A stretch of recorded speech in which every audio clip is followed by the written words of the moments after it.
On behalf of all of us, my name is Beasley, saying so long and good evening and have a great weekend. Right now, Parker and Cory Sarich standing by for tonight's Ram post-game show, brought to you by your Alberta Ram dealers. Winning Motor Trend Truck of the Year 3 times in a row? That had never been done before. Then again, neither had a 12-inch touchscreen or 1,000 pound-feet of torque. Never been done before. It's just kind of our thing.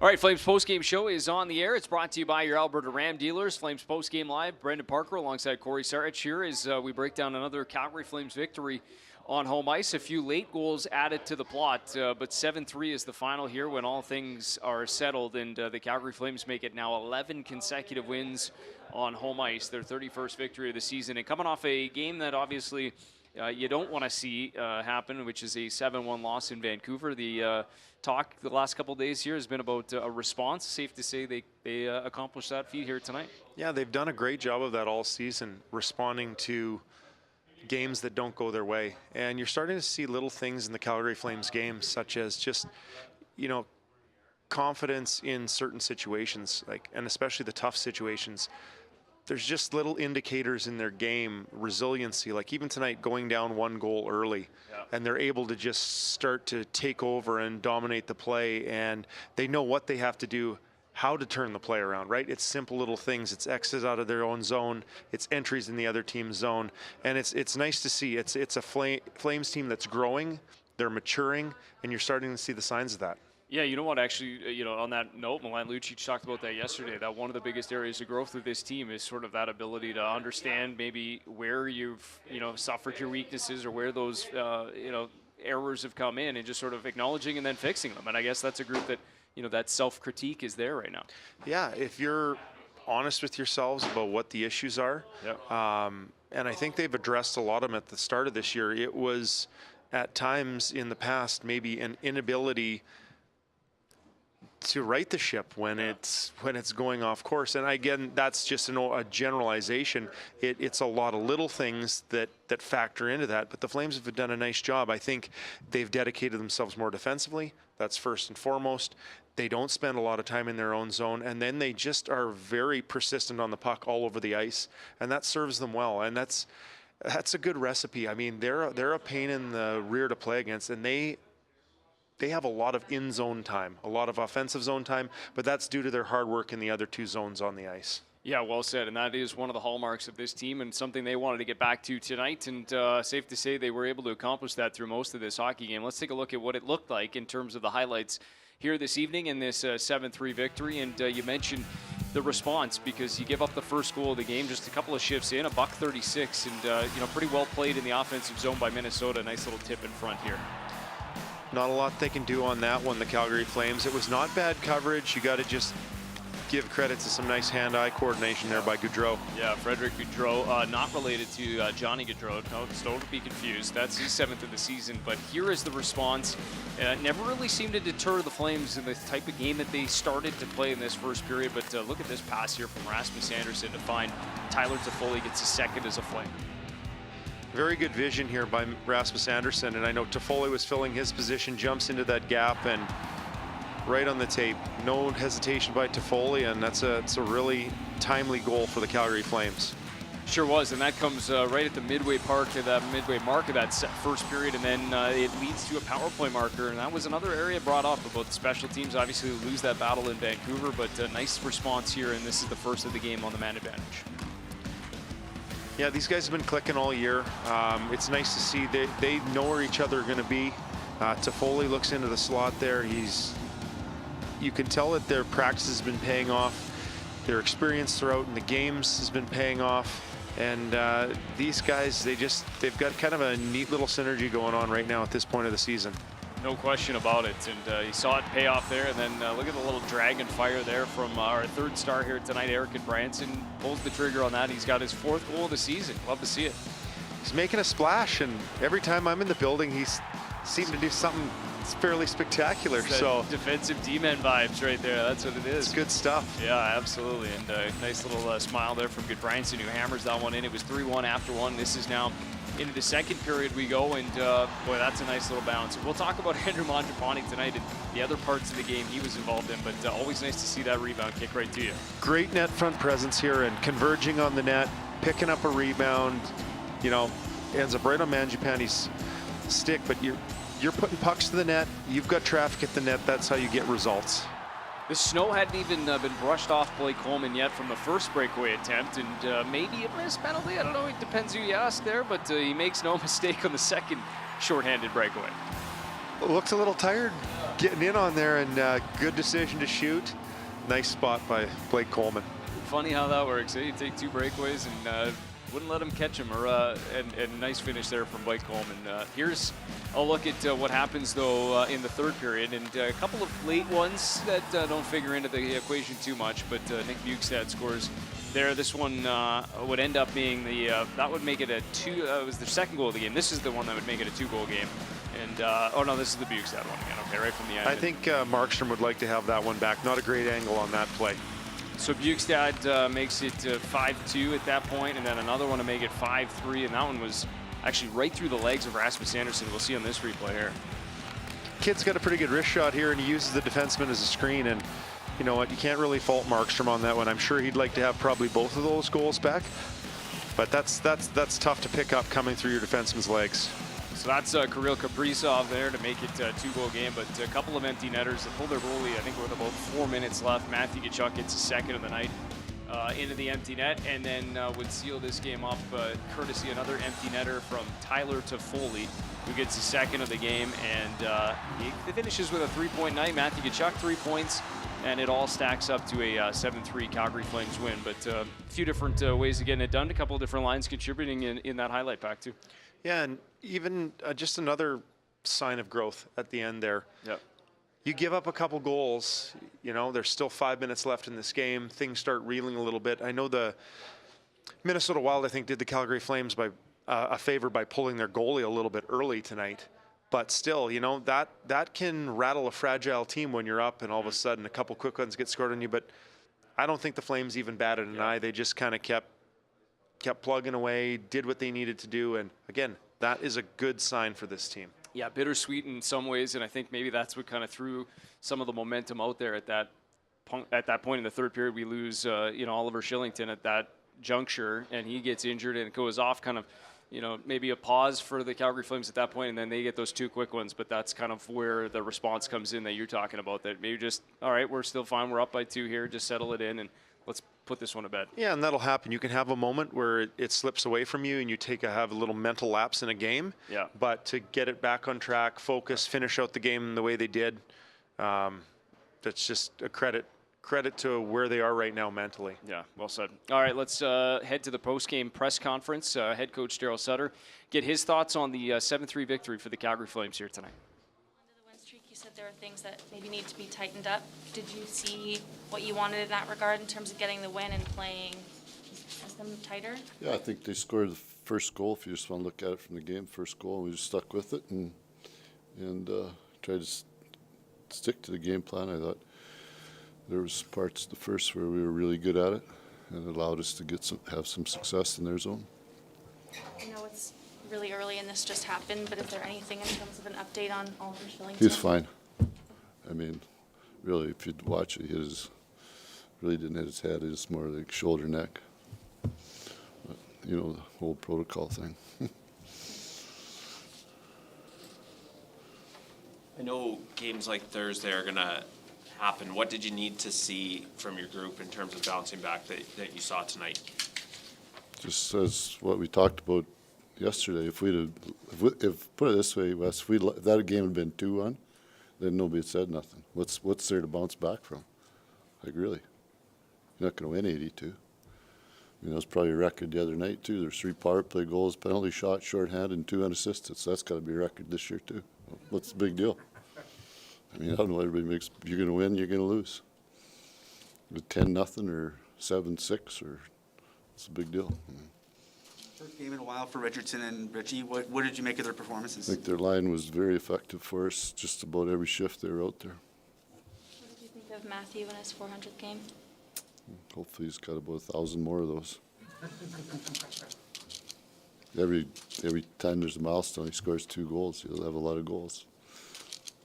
He seemed very, I mean, he always is, but actually emotionally invested. He was going back and forth with Kaprizov quite a bit. Is that just kind of a classic night in the life of Matthew Tkachuk? I couldn't really tell you. Got to stay out of the penalty box. That's for sure. Can't take retaliation penalties. Not talking about Matthew, but the team. I mean, you want to be a playoff team. Very simple. You can't have a pile of penalties, and you can't have stuff after the whistle. And it's not about goals and assists and all that stuff, right? Daryl, I know you just said this isn't how you measure it, but is it significant, do you think, for Tyler Toffoli to find some offensive success early, just in terms of him, getting comfortable and fitting in? Yeah, he's comfortable. He's a real consistent player. You look at it, he's going to score every, 3 games. He's done that his whole career, and he's done it at critical times, meaning at playoff times. So that's not a concern at all. It's finding the right, where he plays, right? Okay. All right, thank you. All right, there's some thoughts from the head coach, Daryl Sutter, here on this 7-3 victory. And he brought up, I was asked about the fourth line, a couple of changes there to the lineup tonight. And we see Brad Ritchie draw in. And I think at a point in that first period where, the game is obviously still up in the air, you're down 1 at different points, and that fourth line, maybe helped sort of change the momentum or push it in favor of the Calgary Flames with a couple good shifts. Yeah, that's what your fourth, third lines, I mean, always bad that we got to put a number on them, but maybe you're not as offensively gifted lines, but they get out there, they put pucks in areas to kill clock, and then they start grinding away, and that can really turn momentum for you. It tires out the other team, it puts pressure on the other team's defensemen, and these guys did a really nice job of it tonight. Yeah, Brad Ritchie throwing his body around early in this hockey game too, and there was a fair amount of edge at different points, most of it coming after the whistle, which was also alluded to there by Daryl Sutter, but you could see a couple of good chances. Trevor Lewis in tight, Brad Richardson and Brad Ritchie all kind of contributing in around the crease, which is nice to see. It adds competition to your lineup as well, right? Yeah. You've got a couple guys that were just inserted that haven't played. Brett Ritchie came out of the lineup when Toffoli showed up here. He's got something to prove.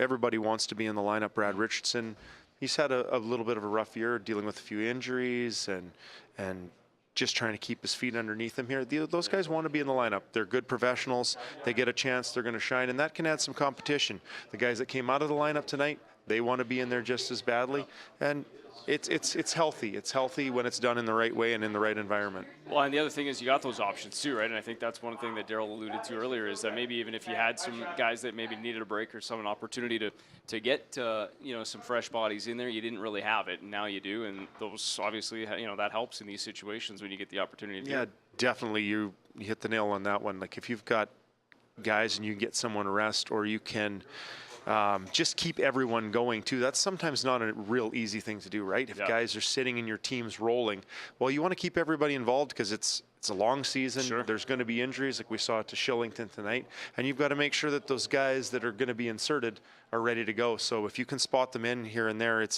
that's a difficult job for the coaches to make sure everyone's prepped and eventually it goes down available. To the players. Yeah. Well, absolutely, and let's maybe just shift our focus. I know we're going to hear from a couple more guys here in just a second, but Andrew Mangiapane would be, one of those guys this morning. I think he talked about trying to get a little grittier, trying to get to the front of the net, cause a little havoc, and certainly did that tonight. It ends up, as you saw, he gets a goal in there, but when you start to draw the ire of the opposition, do you sense that in a game? Do you kind of start to feel like maybe you're pulling some, just drawing a little attention? There's different ways of doing it. I know personally, for me, it was trying to throw some hits and get the other team off their mark. It's part of his game. Like, it's been part of his game since he's come into the league. He's very effective at being a pest, being gritty. And, as you go through a season or parts of your career as a player, there are times where maybe scoring's become more of his focus, and you forget about those little things that got you to where you were, and you need to get them back in your game. And what a perfect time, and just love it. He was all around the net, causing grief everywhere, and I'm sure he's proud of his game tonight. Yeah. Well, absolutely. You get a little bit of salt in there, and you know you're kind of getting underneath. Jared Spurgeon and Andrew Mangiapane were kind of going at it throughout the course of this entire hockey game, but I feel like every time I looked at Mangi, he was either bleeding or his visor was up or it's steamed up. He's got gloves in his face. Like, he was all over it And today. he gets rewarded with a goal for all of his hard absolutely. efforts. But hey, if that's part of your game, don't lose that. Right. You know, if that's what made you successful, got you to this point. Yeah. He's scoring goals in bunches this year, but if you're going to be a well-rounded player, you got to be able to do it all. And very impressed with his effort tonight. Yeah, he knew that. I think he knew that they needed a little bit in that department. Sure. Yeah, absolutely. Kind of sensed it and delivered on that. Let's head right back to the press conference room. Let's hear from a couple of players who had a pretty big impact on this hockey game, each with a pair. Tyler Toffoli, Matthew Tkachuk standing by now. I guess, guys, is that the kind of response that you were hoping to come in after Vancouver?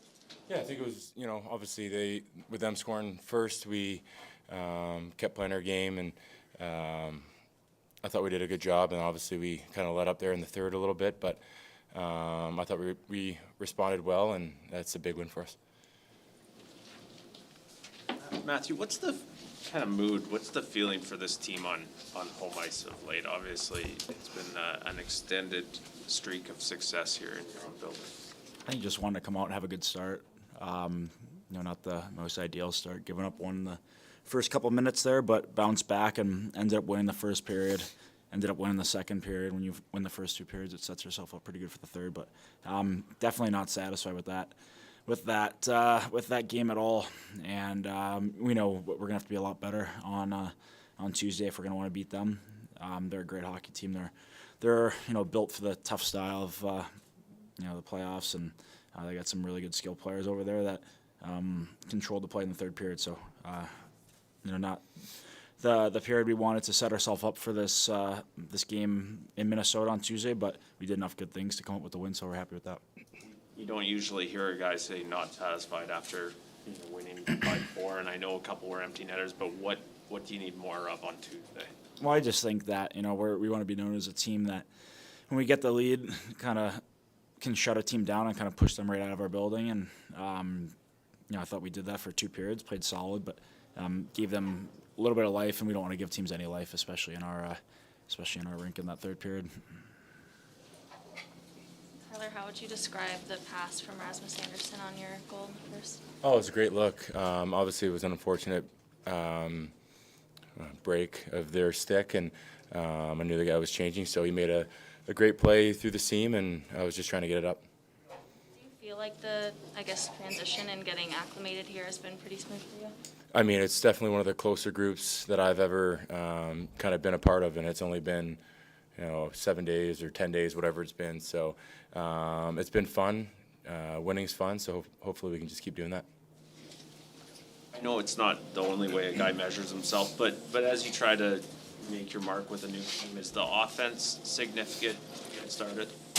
I mean, I think since the day I got traded, for myself, taking pride in playing in all 3 zones is one of the things, and still trying to kind of get used to that, the style that we're playing. But for the most part, playing with Monty, Luch, Dupes a little bit, it's been relatively easy.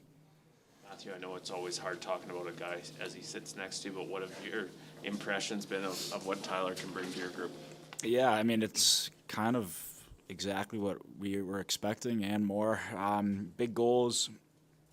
I mean, that goal tonight, we scored 7, but that first one was huge, and to get the momentum back, and it was a great shot, and it was obviously helping out the power play a ton, and kind of just touches all aspects of the game. And I know he's probably heard a bunch of times before, but he's done it, and he's done it at playoff time, which is important for us. So our goal is to get there, and he'll be a critical part of us getting there and what we do in playoffs. Tyler is a guy who's only been here for half of an 11-game home winning streak. Can you kind of add perspective to what has made this group so good at home of late? I think just staying persistent. It's you look at tonight, them scoring the first goal. There's no letdown. We, if anything, we push back even harder. So I think that's kind of one of the things that this team takes pride in is bouncing back, and bouncing back after a tough night in Vancouver too. So that was definitely one of the responses that we wanted. And moving forward, just playing full 60 minutes and just working hard and playing our type of game. Matthew, Daryl just said he'd take 1,000 more of those games from you. Do you think you have that in you? That's a lot of hockey. That's a lot of hockey, yeah. I mean, I would hope so. Just try to beat my dad. Maybe that's my goal. I don't know what he's at, 12 something, but no, just no. We were just laughing about it there for a little bit too, but yeah, 400's kind of flying by. We were talking about it a little bit earlier. I was talking with Parker a little bit earlier about it, so I've had a lot of fun. I've obviously loved, being here, playing here. It's been perfect fit for me, so I wouldn't change the last 400 for anything. On a more serious note, we know what Oliver Shillington's meant to your group.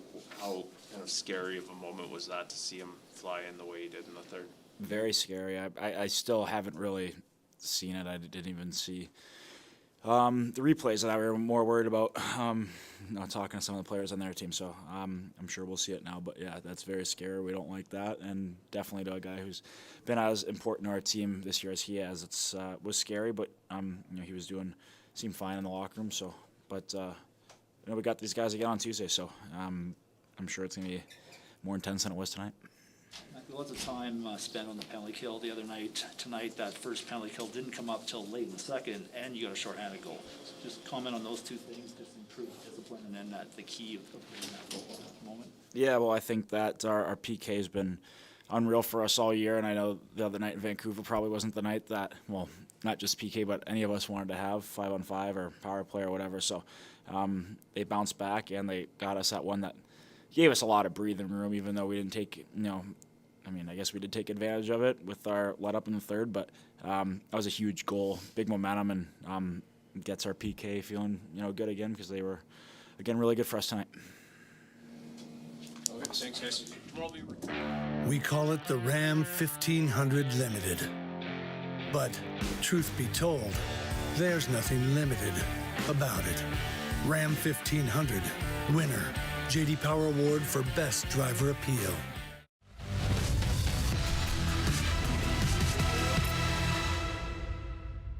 Flames Postgame Live is on the air. We're going to take you straight into the new day. I think we'll just take you right into Sunday morning postgame show. Roll right on, a couple hours deep.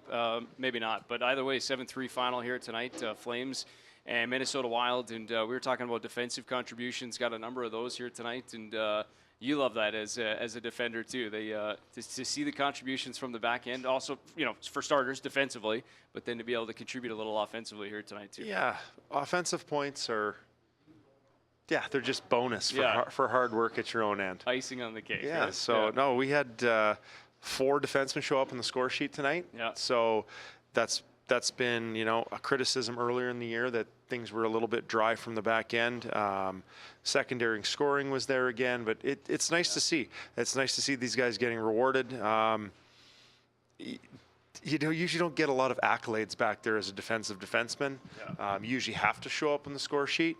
Obviously, just to get a third star, you got to show up on the score sheet. Right. So it's tough sledding. It is tough, and you're referring to Eric Branson because he gets into the 3 stars tonight, and deservedly so. He had a fantastic game here tonight, him and his defense partner, Nikita Zadorov. And, again, we're going to show the highlights, and they're all goals, but it's not necessarily what he's known for first and foremost. But tonight he gets his 4th of the season, which ties our career high for Eric Branson. Yeah, nice to see.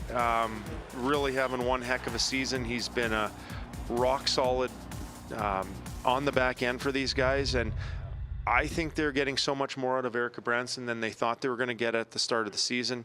I got to watch him a lot last year with Ottawa being in this building so many times and the Flames playing Ottawa a lot, and I don't know, I feel like it's kind of a breakout year for him. I know he's well into his career, but it's some of the most solid play I've seen from Eric. Yeah, and just in every area, right? I mean, you're talking the penalty kill, huge contributions there. And, it's funny, we had him on our podcast here last week, and he was earlier this week, actually. Time flies. But he was talking about his playing. He's got a young son now, I think 10 months old, and when it comes to the games, and he said he just desperately does not want to play bad in front of that kid. So that's been added to the perspective, though. You got a young son watching, and well, he's got a few years to hone his craft then until his son actually knows what the heck's going on. Exactly. And then one day he'll be hopefully his son gets a little older, explaining to him why dad fights on the ice. That's a whole nother conversation. Right. I went through it the first phase? time your kids see you fight somebody on the ice. They see you in scrums in the corner. They see you running over other human beings, and they're wondering, why are you doing that? this doesn't really look like real life. Right. So you had to sit them down and have a little talk. yeah, you gotta sort them out. Right. It's part of dad's job description. That's right. Absolutely. Dad is a hockey player. We got some updated standings here. I think guys were saying let's take a quick peek as we put a wrap on the post-game show here because everybody's got to get to bed. I know Pacific Division, there you go. So 68 points with the 31st victory of the season for the Calgary Flames here tonight. And that's right there up at the top. LA's making a nice little run of it here as of late. They've moved up in a second spot and just 3 points back. Obviously, Flames have a couple games in hand. But interesting because these two teams, Calgary and Minnesota, playing a home and home, really identical in terms of record. Now each with 31 wins, separated by 3 points. So fun to do it all over again on Tuesday night. Yeah, and making some good use of all of those extra games that they had, the games in hand, and especially against teams like Vegas, it's invaluable. They keep winning, and Vegas loses tonight in a tight one, and you keep separating yourself a little bit. You got to keep going. No room to take a breath now.